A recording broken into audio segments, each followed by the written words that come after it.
Now, SL2B aptamer and folic acid dual targeting DNA nanostructures to combat colorectal cancer.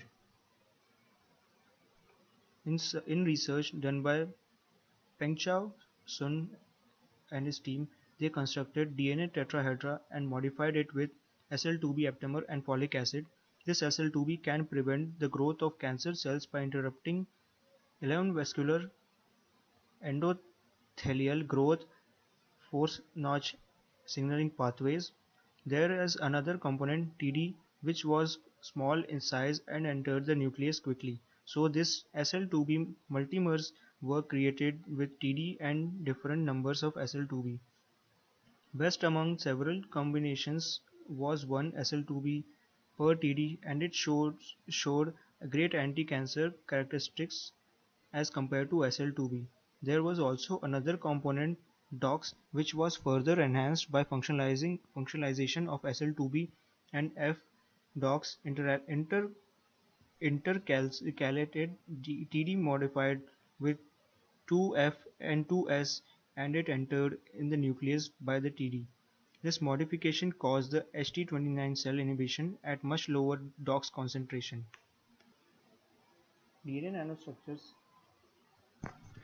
nanostructures also have limitations. There are some crucial limitations on DNA nanoassembly based on the materials and chemical properties of DNA. It is easier to think of DNA as a textile material than a hard framework material like cloth and weave baskets compared to bricks and sticks. The recongruation and self-assembly of DNA depends upon its ability to form weak interactions like hydrogen bonds and pi stacking interactions. This is because these weak interactions are all what holds higher order DNA structures together. DNA nanostructures are soft and delicate substances. Actually, bulk hydrated DNA nanostructures constitute like a soft gelatin. AFM images of DNA nanostructures show that it is easy to pick out structures which are folded, crumpled, or squashed or damaged and broken. The above distortion in the structure result for three-dimensional structure in solution to collapse to a 2D structure on surface. Still, all these limitations can also be an opportunity for researchers who want to participate in DNA nanostructures field. Now some concluding remarks. The DNA nanostructures and their applications since the advent of this technology led by Adrian Seaman has been an interesting field which holds a great potential. DNA nanostructures hold the ability of programmability and self-assembly, which is the most feasible thing at nanometer scale. After programming DNA, it can make the desired structure without outside interaction on its own by self-assembly.